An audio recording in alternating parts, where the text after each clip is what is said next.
All right, guys, Burghley is this week, so we're gonna actually do a preview of their cross-country course and do a cross-country course walk together. I did this for the Olympics and I had a lot of fun doing it, and so let's do Burghley and see what they've got cooking for this week. If you've already been here before, welcome back to #Team Fuego. If you're new, go ahead and click that subscribe button, but let's get into this cross-country course and see what they've got. I will say Burghley does the best with like the graphics. When I first saw this video, like especially this, where it gives you multiple perspectives of what's going on. Like the cross-country course I did for the Olympics was way worse. So we got a nice log to get us going. Cross-country is all about how fast you can get in your rhythm. So I can't stress this enough that it really doesn't matter what the fences look like. It's how fast you can get into a rhythm and get your horse into a comfortable stride so you're able to either go forward or come back and be adjustable. I don't know about you guys, but my horse loves cross country, so it takes him a few fences, at least the first 4, to get into a rhythm where he stops being just so excited that he's out on cross country and actually starts focusing on the task at hand. Actually, I should put a caveat in here. This is the video that Burghley posted on where you can watch Burghley from Burghley TV, I think it is. But so I can put a link down below if you want to go. We're not watching it with sound. We're reacting to it. So if you want to watch what they say, then I'll put a link below to Burghley TV so you can get direct access if you want to hear what these guys say. Otherwise, hang out with me and I'll let you know what I think about all this. So those first 3 fences, great gallop fences, good to get into a rhythm. This is of course the first combination. Most courses, their first combination is going to be number 4. So this is very in keeping with the pattern I've always seen out on cross country, where they let you get your feet wet and then dive right into the good stuff. So first thing is a brush, and it's actually, brushes are deceptive because normally the actual wood is quite short, but the brush is quite tall, and so smart horses will go through the brush and actually it doesn't bother them. That's why you'll see some horses with the white stuff on their legs. It's called shellac. And so some horses go through the brush, and so it saves them not having to jump, but not all horses are willing to even do that, so it's not always a given. So it looks like that's pretty wide, but straightforward in terms of a jump. And then it just depends. It looks like there is an alternate, so you can go, that one looks like the direct route, that B that was on the left-hand side. So this B is, so this is kind of an interesting alternate because depending on which direction you need to go from here, it just seems like the alternate gives you more strides. So if you have a crazy jump to the first one, like taking the alternate, because it looks like you have to go off to the right there, doesn't necessarily seem like it would eat up any additional time. That's the only thing with alternate routes, is normally they take more time. And there's one later where it's like so confusing. The guy's like standing there like this. It's really funny. But the point is that an alternate route usually costs you something. And that's why if you go the alternate route, it costs you time normally. So I'm surprised, but that's just being very kind as a course designer. So here we go, 5 ABC.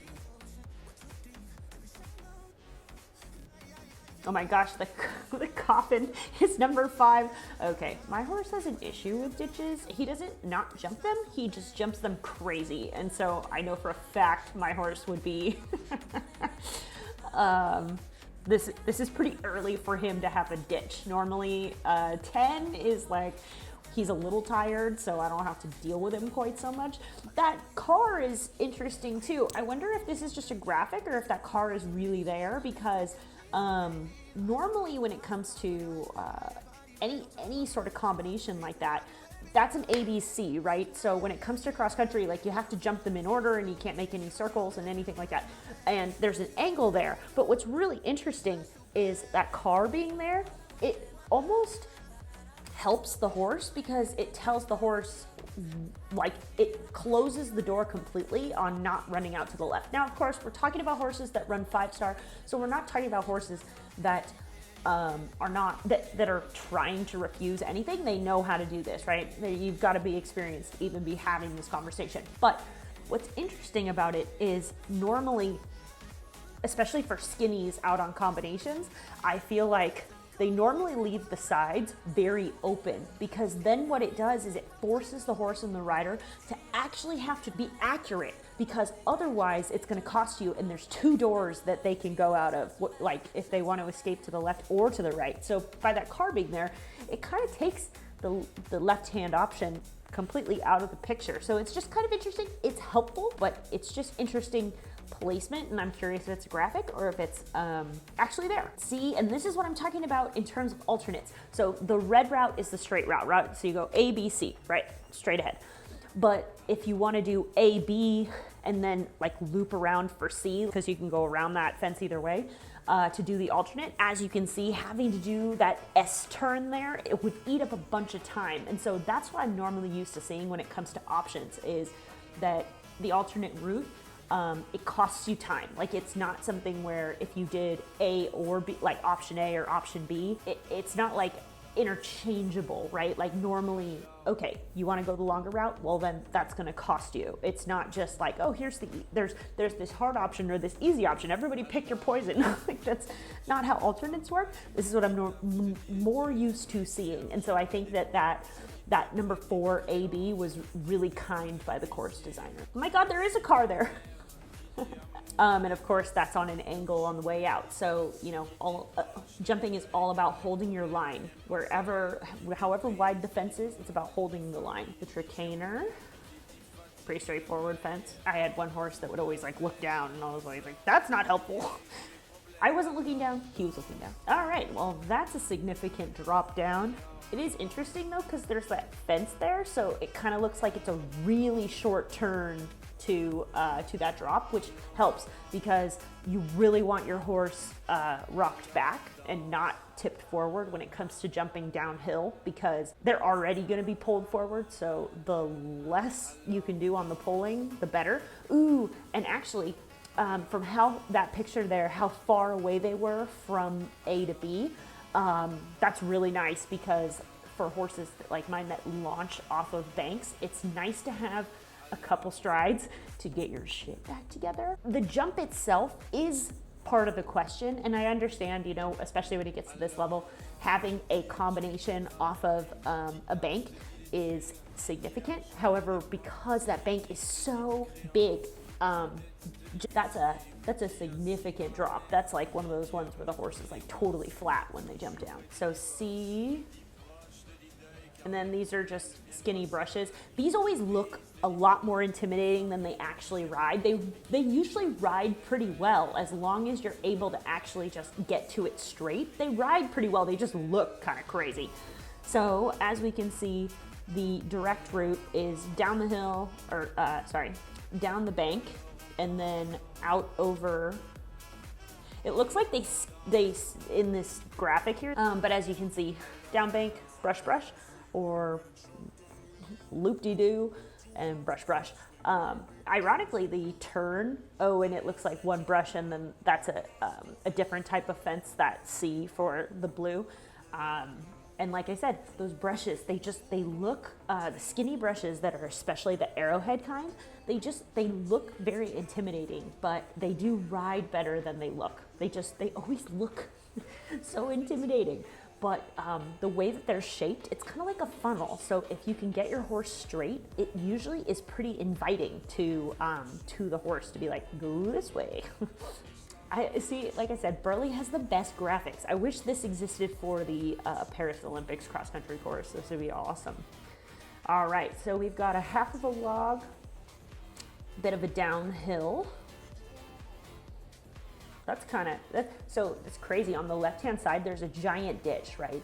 And so normally when it comes to jumping cross-country, there's nothing, there's no like wall or barrier that like helps you actually do the task.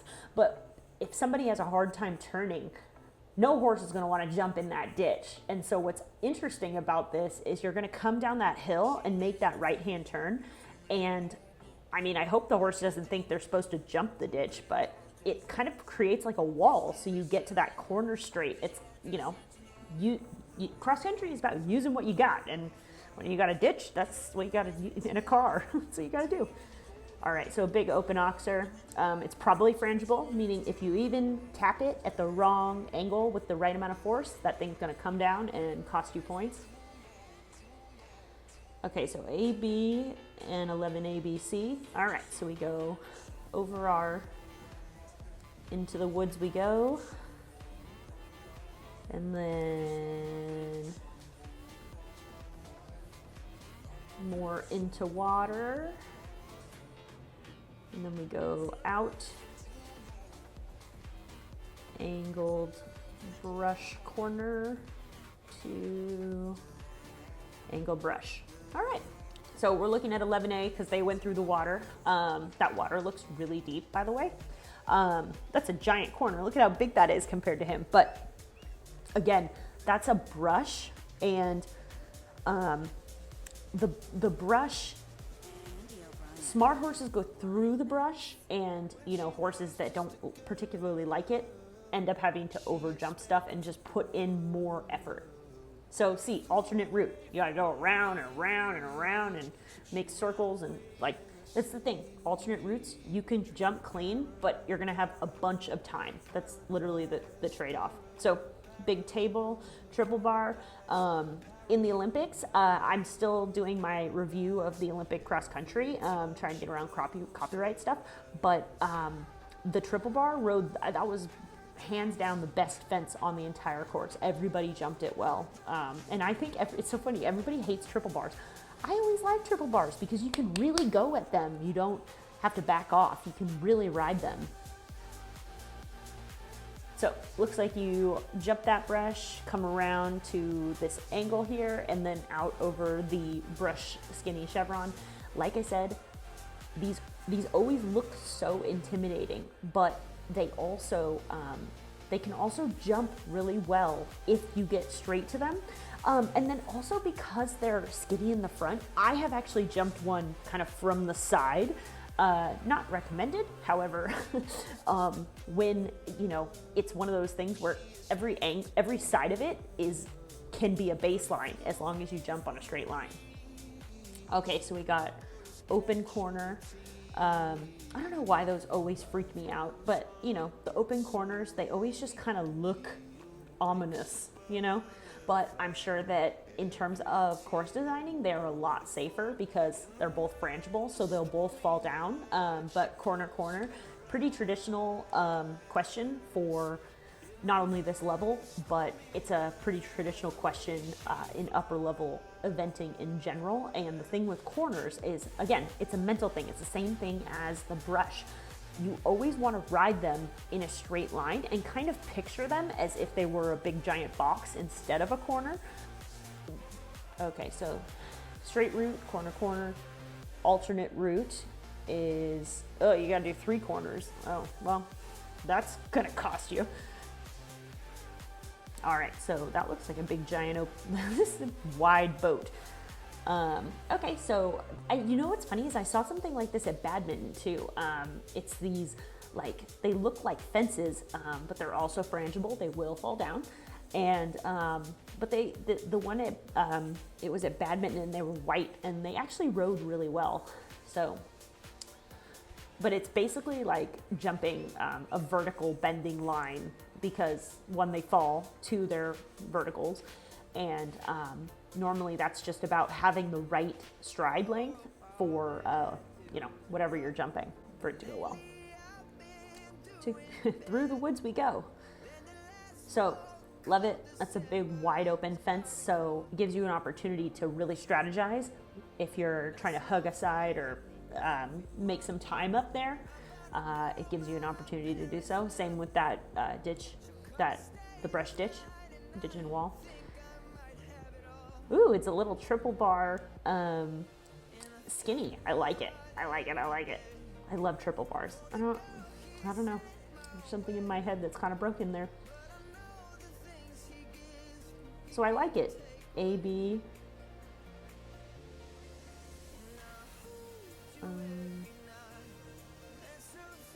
So it looks like the difference between the first AB and the second AB is the terrain. So the first one looked like you jump something and go down, up, and jump the second one, versus that one looks like you go up and then jump it and turn.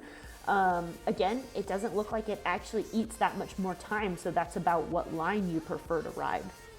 Very kind by the course designer. Kind of curious what everyone's gonna pick. I wonder what that fence looks like. That's cool. It's like a tree corner. That's crazy. And a nice round log. Those always jump the best because they literally create your horse's shape in the air. So down over that house.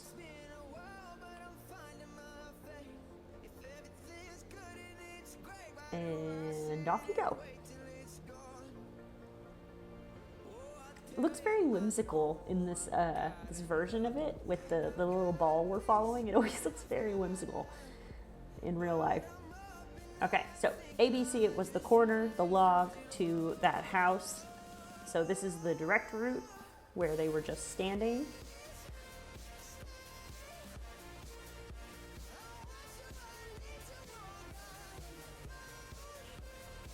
Oh my gosh. Okay, I look like this guy right here. I look like him in my head where I'm like, oh my, like that would be so complicated to learn the alternate routes. I would rather just go the straight route because I don't want to have to learn all those alternates and where all the trees are. What is that? Is that a rabbit? The course designers have gotten very, very pretty with their course design. They're very eccentric fences sometimes. So we got the wabbits. Are those rocks? Ugh. Okay, for the record, I wouldn't like to jump a fence with rocks on it. What if your horse hit a rock? That just, okay. I really want to watch everybody jump that because I am curious what the heck is going on with that. It just seems dangerous. For kind of like what if your horse just is tired and doesn't jump that? I don't know. That just seems, that's a recipe for cuts. I don't know. For an FEI where people are on like blood watch, that's just a little nuts.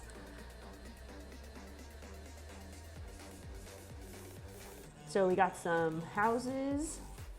Those are always really nice because you can ride with a big forward stride, and yes, of course you want to be balanced, but it's more of a go than like a collection, and you can hopefully gallop them out of stride. That's so pretty. So, and I like the nice round jump into the water. It creates a nice shape for the horse naturally. All right, so we go through the water, through the pretty ducks, out and away we go.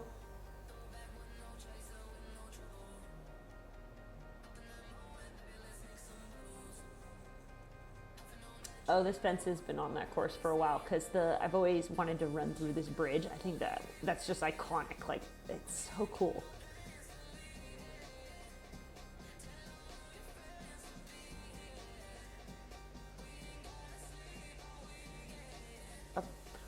Oh, I guess we don't jump the house. That is deep water. Look at how high it is on there. And let's just say the deeper the water is, think about it. When you have to walk through deep, when your legs are completely submerged in water versus when it's just your ankles, it's so much harder to sludge through. And for that to be at the end of the course, damn, that's a wide table. And last but not least, of course, we've got the Burghley fence.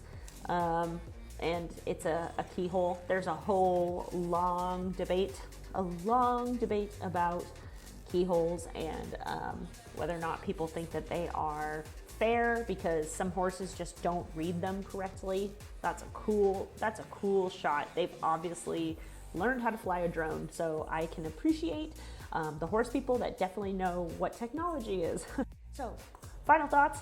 That looks like an awesome course. The fence with the rocks on it, I am really curious what the heck is going on there, if that's really what it is, or if I'm just looking at something wrong, because obviously in the computer, I'm not there. So there's only so much context I can get through the computer, but I am curious what that's gonna look like on the day.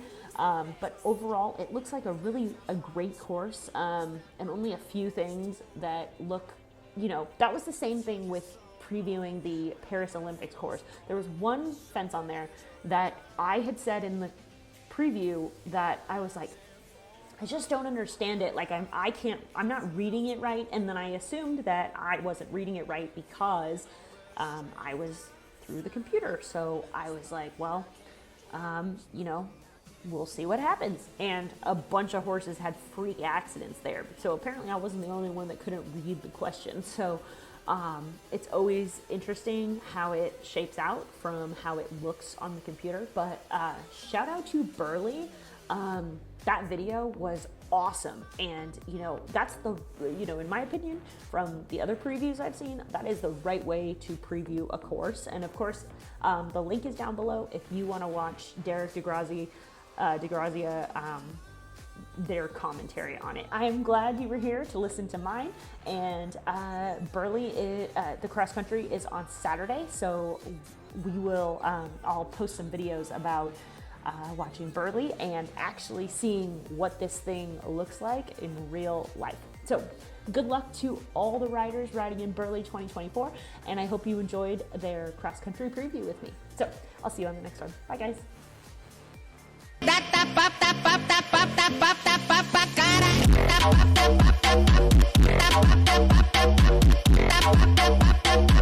Deixa sua bunda dentro.